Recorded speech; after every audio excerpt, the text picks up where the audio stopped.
host disabled. Oh, okay. Let me Okay. try it here. Share screen, advanced sharing settings. Oh, all participants.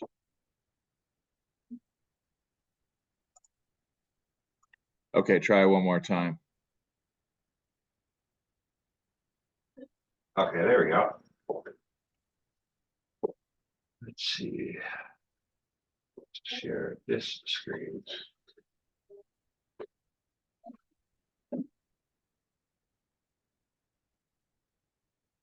I was trying to describe to Crystal how cool this program is and how awesome it looks, but it's kind of hard to put into words. Yeah. Okay, so can you guys see my screen now? Yeah, we see a Zoom browser. So there's two different programs here. This is the actual SketchUp program that you build in. And then this is the layout program that you use to spit out plans and dimension and label things and stuff like that. Nice. And so the what the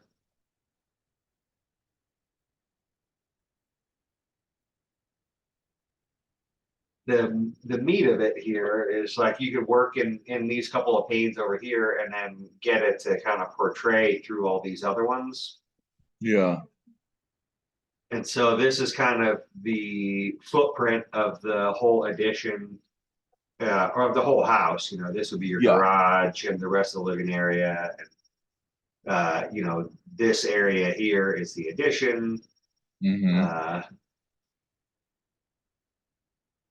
And in reality, we can flip through these relatively quickly and just to give you a look at it, and then we'll go to the other program and look at some of the details that are in there.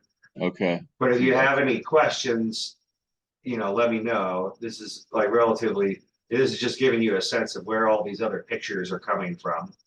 Yeah. You have to have elevations from all sides, and then you get into all these cross sections that really show, what we're adding in this section. So that would be the in-ground pool in a cross section of where it's in a shallow area. Sure. And then this is like a cross section of the existing wall that we're going to open up and then have an addition onto with the new door that goes outside. Okay. And this window up here. This was kind of looking the other way towards, into the changing area. This would be the bench and the glass door for the shower with the bench sweeping in. And it's basically, these are all just things that they ask for in their submittal requirements. This is a section that goes the other way that kind of shows how it transitions into that deep part. And you have the little mechanical space off to the side there. Kind of showing some of that concrete detail. There's a similar cross section to before, but through an area that actually has that deep part of the pool in it. Nice.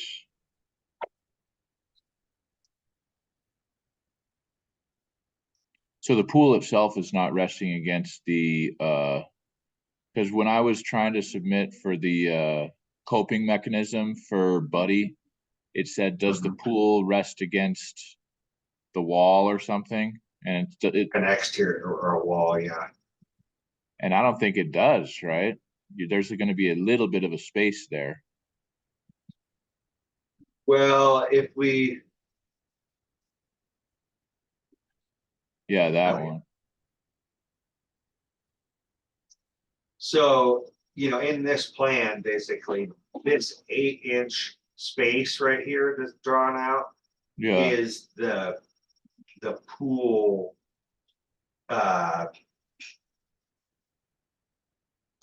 the space for the pool panels to go in. Like he calls out 8 inches on each side past your internal width of the pool or make space for the panel and for him to get, you know, the little stays behind it and everything tightened down.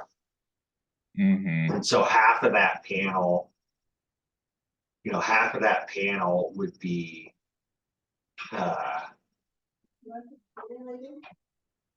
above, like this is a floor level, you know, that panel would kind of take up the middle of that space there. And then outside of that, there's still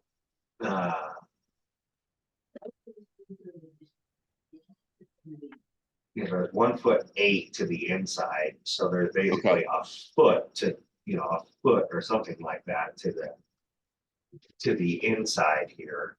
And that is like, you know, we wanted to make sure that that wasn't up against an exterior wall. And that's kind of some of the minimum clearance that Buddy felt comfortable with. Okay. And so I think that what we'll do is, you know, wind up, you know, framing the exterior wall and then framing a ledger on here, you know, attaching a ledger to it and having a little wall over here that your coping, you know, from the pool, it would go off onto like this decking material. Oh, yeah. Yeah. Like if you think of that as the top of the level, then you'd be like, you know, you'd have a decking material down there and then, you know, a ledger or something below that. Okay. And a wall that kind of went down like this. And then this board on here that made it all work. So on that coping questionnaire, I'll just say, no, it's not going against a wall. It's not up against the wall. That coping should be that it sits like up against your track mechanism for the cover. Yeah. And then goes off on top of this decking space over here, like that. Okay. Sounds good. And depending on how wide that coping is, it goes, you know, further on to whatever that bench, seat, or deck or whatever is. Okay. Perfect. And we had talked about doing something similar over here too, you know, to have like a bench to sit on at least where that transition comes down. Yeah. And the possibility of like once you get a good sizing for what that is, you know, we could build this one as such that the top could open and get a little bit of storage out of this inner area here that makes up that seat. All of Crystal's swim equipment that she's going to have. Yeah, that'd be like the noodle lane right there. Exactly. All the noodles, kickboards. Life jacket.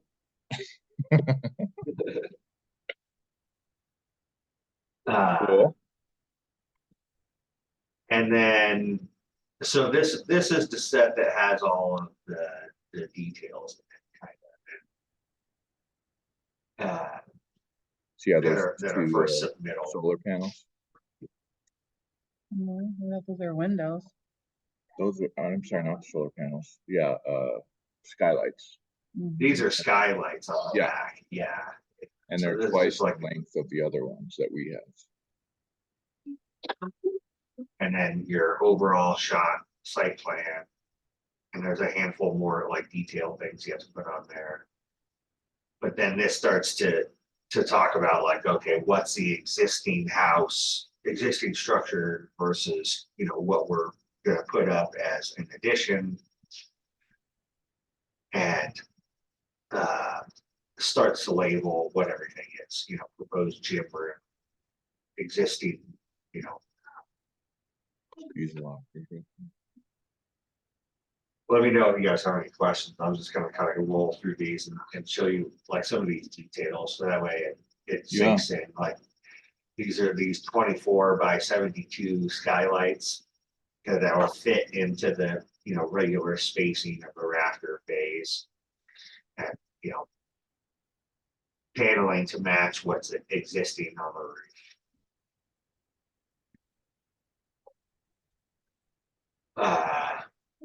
you know, they want elevation from all sides that kind of shows where grade is, what's proposed, and what's existing.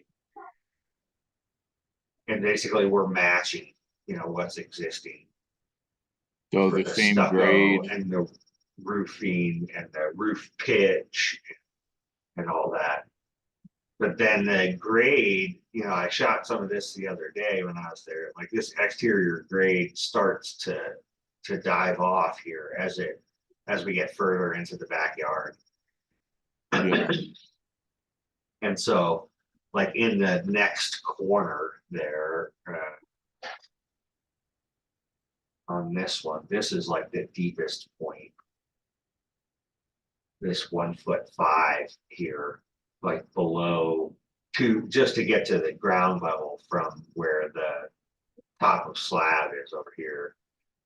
And so with that in mind, you know, we sunk the footer for that area or for the whole thing down to this like deeper depth here to account for that. okay, And then this is, you know, the cross sections are the pages that get heavy in the explanation of all sorts of stuff. yeah, And your like, you know, typical wall sections and how they're built and nailed and, you know, the actual construction of the roof will be like LVL rafters and 24 on center. And then we're gonna have to have like an air baffle system to allow the existing roof to be able to still breathe. And so like you'll put these on the underside of the sheeting, you'll put like these little styrofoam things that make air channel for air to be able to get all the way from this soffit that has venting in it, like your existing soffit does. yeah, And it'll go all the way up and be able to get into the existing roof to the ridge vent there. That's like how the venting system for the house works already, and we need to stick to making that functional. okay, And then to get to the right R value and like just bomber insulation, you'd have 7 inches of closed cell spray foam below that. So that would all still fit within this 11 7/8 bay there.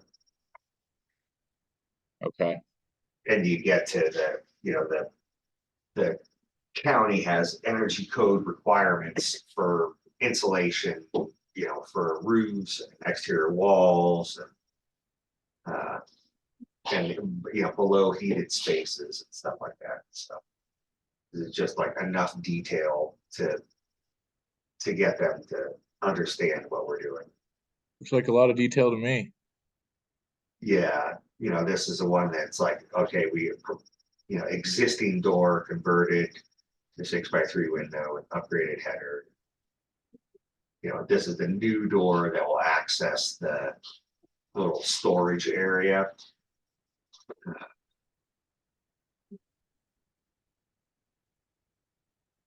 And then here's one that kind of goes into how that floor system that's above the mechanical room and bathroom is put together. Oh, And yeah, so like it'll stretch like the door from your guy's bedroom, it's right here, door leading through here that, you know, obviously opens out into the bedroom, but door leading through there, and then you'd have this whole space up until like it's pretty short down there. yeah, And then, you know, instead of having these things all dive together and be kind of strange, you know, this last bit of the bathroom pops up into that little bit of clear story there. So what's that? Another 2 foot or something. yeah,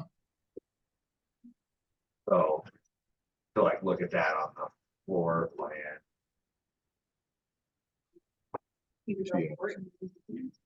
got a bench like that and a bench like that for the shower. Mhm. So the floor of this section kind of goes above the mechanical room and this, and stops on this wall and then kind of spans over to here.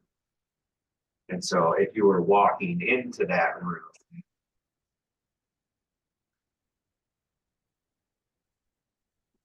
this is where you're walking into this room.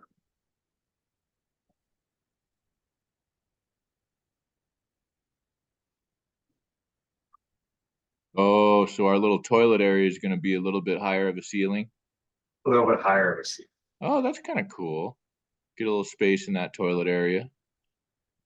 Yeah, so this is like a cut from like right behind the door, so you can see like the the bench, there will be the like little changing area there, and then this is the glass door to the shower. And then the roof, as you went past the back wall of the shower, or the ceiling would just pop up that little 2 foot to have a little clear story there. And then this is like the vanity that's in that corner, and then the toilet would be beyond there. Nice. Kind of in this layout, yeah. So, yeah, that's kind of, how that goes together, calling all that stuff out and how it's dug, and then you start going into some detail about all of this concrete work that's below here and how all this stuff stitches together. And I think I've got it all labeled and pretty standard concrete details in terms of how things tie together, spacing of reinforcement and stuff like that. And so I think that's all, what we're looking for there. This shows, really that little detailed. mechanical area that kind of extends the floor right here, as we were talking about. It Yep. has like the pressure treated decking, or composite decking surface on top of pressure treated here that like matches the height of the slab. So that way this whole area is walkable. It's all the same level, even though it transitions. And I don't have this in this set of plans yet of the flooring material, but that'll be in this page here. You'll kind of dedicate out that the floor. We kind of talked about something along the lines.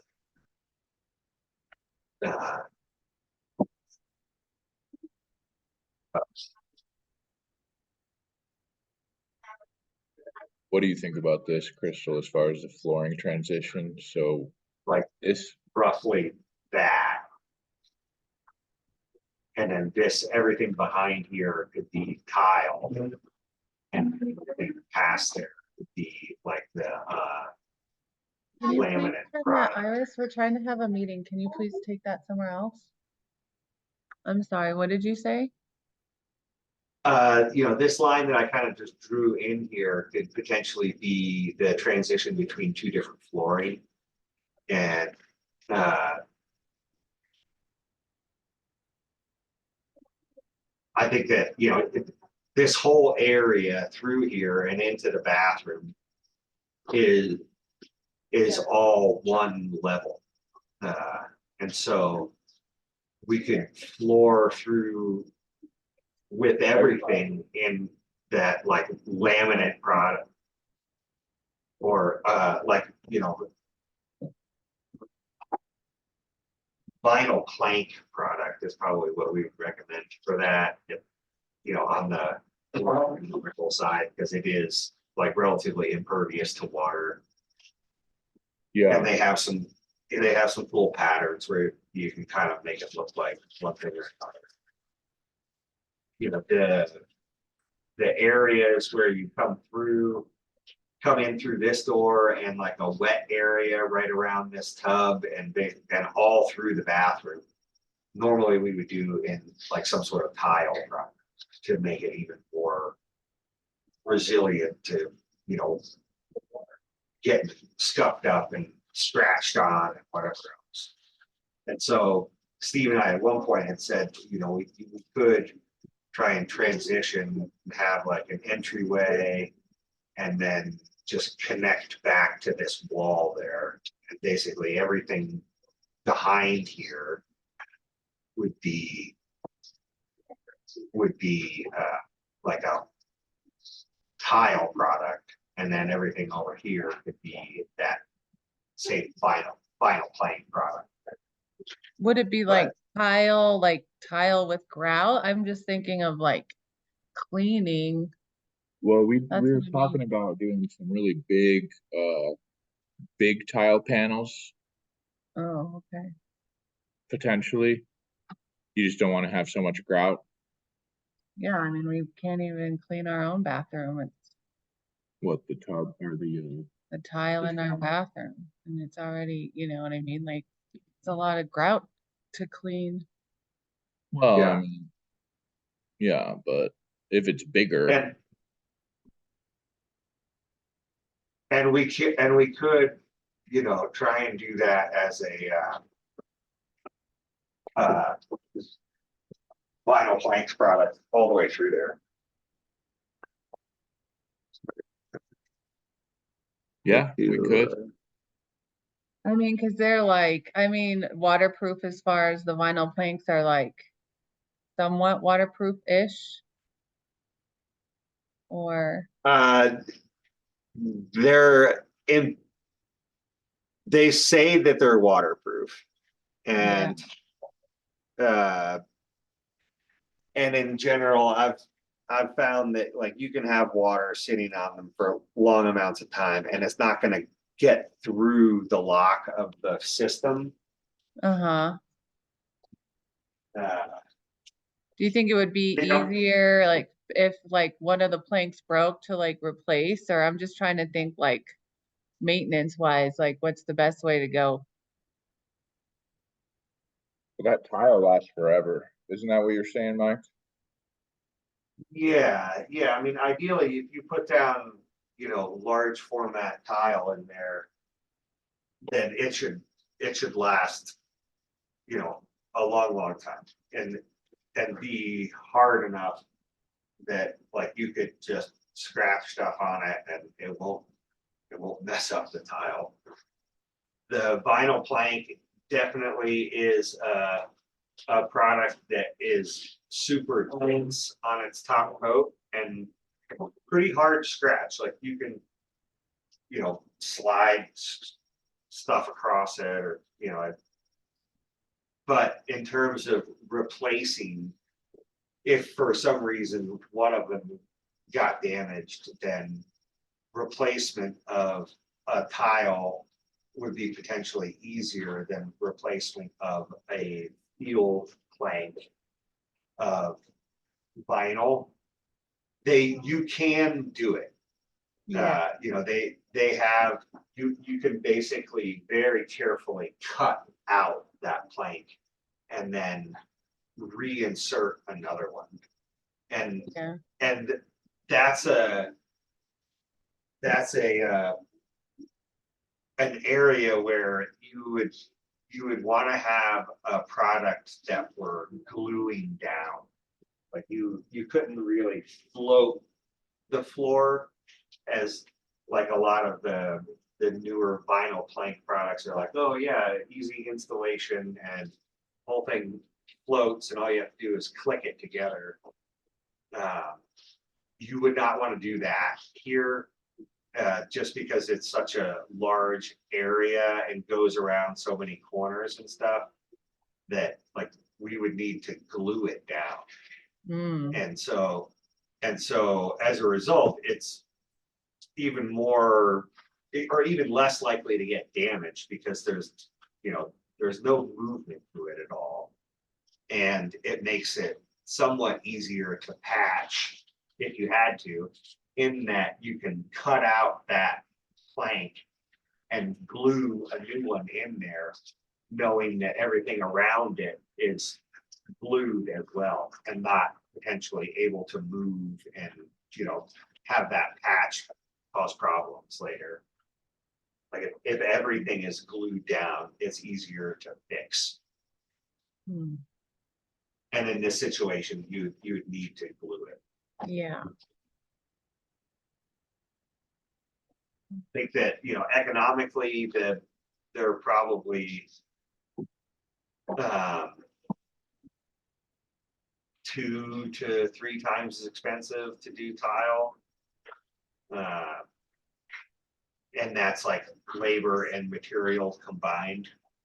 The material isn't that much more expensive, but the labor is significantly more. Yeah. well, if you're recording it. Hey, Mike, I'm so sorry. I'm gonna have to go to work. I just wanted, but Steve's gonna stay on here and he's recording it. So if I have any questions or something, I apologize. Yeah. I got a jet. No problem, yeah. And if So you have it any other looks very questions, exciting. yeah, if you have any other questions, feel free to contact me and we can, show an example of what we're thinking in that area. Okay, awesome. I really appreciate it, Mike. Thank you. You're welcome. Good luck at your last day. I know, thanks. And I just got the thing that said 9 minutes and 44 seconds on this Zoom meeting since I just have a free account. Okay, I did want to talk to you about, I kind of hammered out the payment situation. My mom's going to take over payment. So I want to talk to you about that at the end, as far as what that looks like once we start rolling and stuff like that. But in sure. these Yeah, we 9:20, can potentially do that on the phone. yeah, we can do that on the phone. So with these 9 minutes, if you wouldn't mind just kind of continuing to go through the various drawings so that Crystal and the girls can, just kind of see all the different angles and stuff, I think that would be best. For sure. And so, this is kind of what we were talking about here is like this idea of flooring and if there's a transition from one product to another, or if it all is just the, one product through this whole area. Okay. Uh, But we can make and- that decision after the permits and all that stuff. Correct. Yeah. Okay. And, we'll want to get it nailed down before we start building for sure, because just to make sure that you're accounting for the thickness of whatever that is. To Sure. make all of it flow. But in general, like the slab, the subfloor, the existing floor in this mudroom is all concrete. And this slab out here is going to match that height. Yeah. So we could potentially lay, any type of product on top of there. But if we're transitioning from one product to another, then we need to be careful about height differences. Sure. And we can make that work on our end in terms of, you would still have the slab all the same width, but, being careful about the products that we choose to make sure that you don't have like a toe stubber here. Like that needs to be a visual transition, but a Sure. flat surface nonetheless. Yep. Okay, and then let's see, this is a foundation page that, kind of goes into where the, stem wall and the footer are, as well as it starts to call out some of the depth of this stuff for them, like these slabs are 24 inches below the sill height with all this, reinforcement to it on top of structural fill, and this one is, for the deep section of the pool here is that 60 inches below the sill height. Gotcha. So that would be, this 60 inches plus the 24 inches up out of the ground Okay. for that like, 84 inches of total depth there. Okay, You know, and that's easier to see in these photos here where yeah, if you're from here all the way to there. And it doesn't like doing this because it's a cross section of, sure, you have basically that 7 foot mark right to the top of there. yep. Nice,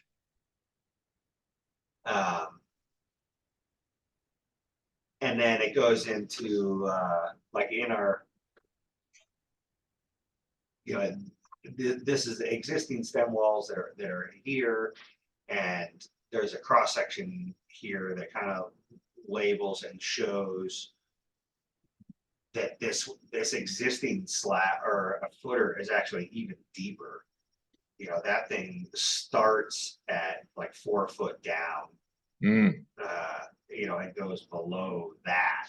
So like we're starting deeper than we need to over here, but like by the time you get to this section where it all matches, the earth is lower here. So we're still an inch or two below our minimum depth for how deep this footer needs to be for frost sure, all the way around. Yeah. okay,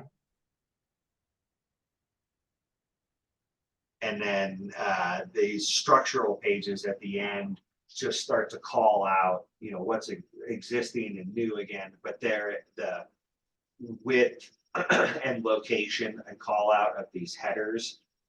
mm, And then on the second page, these 2 headers for the window and the door upstairs, and then they call, in this list, they call out what they're all supposed to be, how they notes if you have them for what that is. nice, very thorough,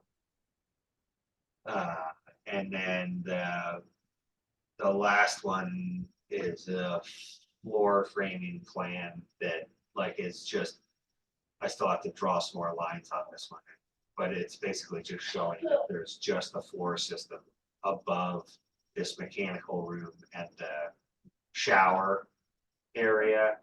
And,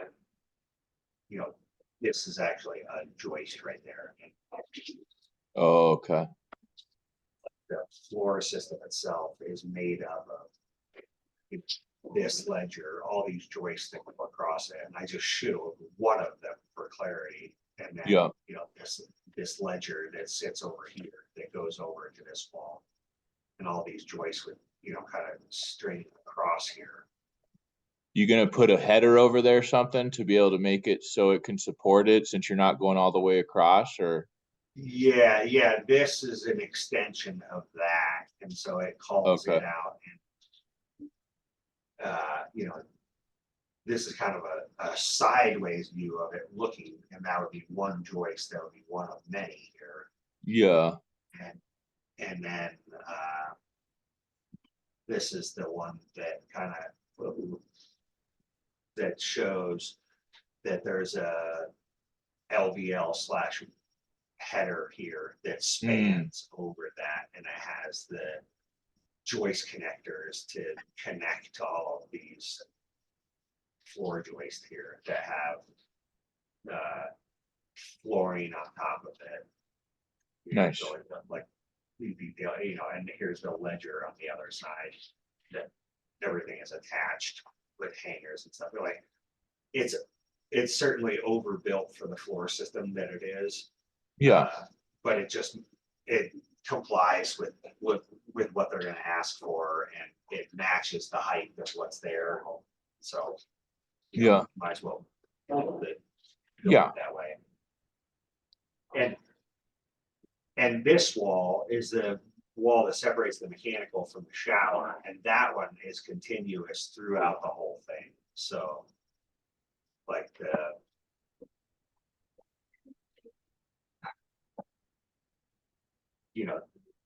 all of these joists would be spanning over this center wall below it.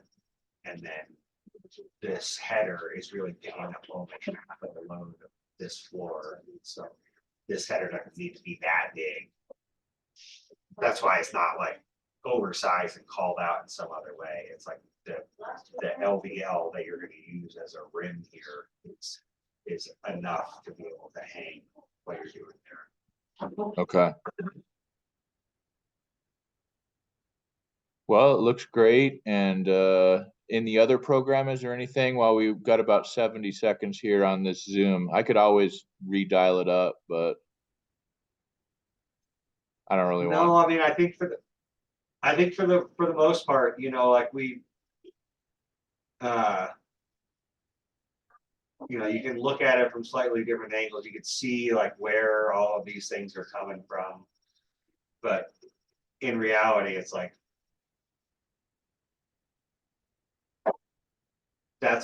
these are just two-dimensional representations of this 3D object that, you know, we're taking slices of in different spots. Sure.